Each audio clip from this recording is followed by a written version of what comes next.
সুবিধামতো সময়ে যে কোনো দলে যোগ দিতে পারি। আসিফ মাহমুদ, বিবিসি বাংলার প্রতিবেদন। দেখেন, এই রিপোর্টটার শিরোনামটাই প্রমাণ করে যে এখানে একটা সুবিধাবাদী কথাবার্তা। তা আসলে এরা তো গণ-অভ্যুত্থানের নেতা। গণ-অভ্যুত্থানের নেতাদের এখন যে অবস্থা এসে দাঁড়াইছে, যে ভাবমূর্তির সংকট। আসিফ মাহমুদের এপিএস জাহাঙ্গীর তদবির বাণিজ্য, দুদককে দিয়ে তদন্ত করানো, তার বাবা সেই মুরাদনগরের এনসিপির পার্টিতে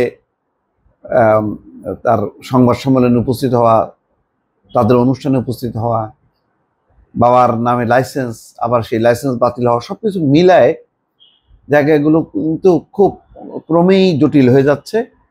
এবং এমন ভাবমূর্তির সংকটে যে এখন অনেকে বলছেন যে অন্তর্বর্তী সরকারকে নিরপেক্ষ রাখতে গেলে রাজনৈতিকভাবে যুক্ত উপদেষ্টাদেরকে বাদ দিতে হবে।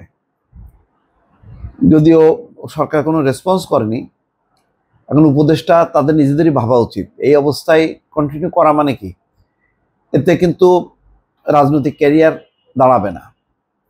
নাহিদ ইসলাম যে খুব এখন পদত্যাগ করে নতুন দলের দায়িত্ব নিয়ে যে খুব একটা বিশাল কিছু হয়ে গেছে, সেটা কিন্তু না। আস্তে আস্তে কিন্তু দুনিয়াটা ছোট হয়ে আসতেছে।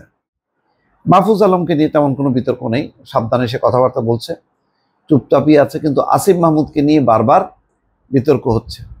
এর মধ্যে তিনি আবার এই কথা বলছেন, সেই কথাটাও কিন্তু খুব ভালো কথা হলো না, যে সুবিধা মতো সময় তিনি যে কোনো রাজনৈতিক দলে যোগ দিতে পারেন। শনিবার রাজধানীতে এক অনুষ্ঠানে যোগ দিয়ে সাংবাদিকদের প্রশ্নের জবাবে এই কথা বলছেন আসিফ মাহমুদ। বলছেন, এটা ধরে নেওয়ার কোনো কারণ নেই যে আমি নতুন কোনো রাজনৈতিক দলেই যুক্ত হব। যখন রাজনীতিতে যুক্ত হওয়ার সিদ্ধান্ত নেব, তখন নিজের জন্য সেরা অপশনটাই বেছে নেব। নতুন রাজনৈতিক দল জাতীয় নাগরিক পার্টিতেই যে যুক্ত হতে হবে তা কিন্তু নয়। আবার সেটাকে নাকচও করলো না। তো সবাই তো জানে যে এই এনসিপির বাইরে আর কোথাও কি কোনো অবস্থান আছে, এবং সেটাতে যদি যোগও দেয়, খুব বেশি কি এমন আসবে যাবে। উপদেষ্টা বলেন, জুলাই গণঅভ্যুত্থানের সামনে থেকে নেতৃত্ব দেওয়ার কারণে মানুষের একটা আকাঙ্ক্ষা আছে আমরা যাতে দেশের জন্য দীর্ঘমেয়াদে কাজ করি। তবে কোনো রাজনৈতিক দলে যুক্ত হব সেটা আসলে এখনই সিদ্ধান্ত নেওয়ার সময় হয়নি। কখন যুক্ত হবে সেটা এখনো আনসার্টেন। যাই হোক, কিন্তু এমন কোনো কথা নেই যে ছাত্র আন্দোলনের নেতৃত্ব দেওয়া হয়েছে মানুষের একটা আকাঙ্ক্ষা, দল করতে হবে, ক্ষমতায় যেতে হবে না। মানে আমি একটা সংগ্রামে নেতৃত্ব দিলাম, কিন্তু সেটার আবহাওয়াটা 15 বছর ধরে তৈরি হয়ে আসছে। আমি সেখানে দেশলাটাই জ্বালাইলাম, জ্বালায় যদি মনে করি যে না, এটাই আমার নেতৃত্ব হলো এবং আমি করলাম, আমার দল করলো এবং আমি একটা দল করে ফেললাম।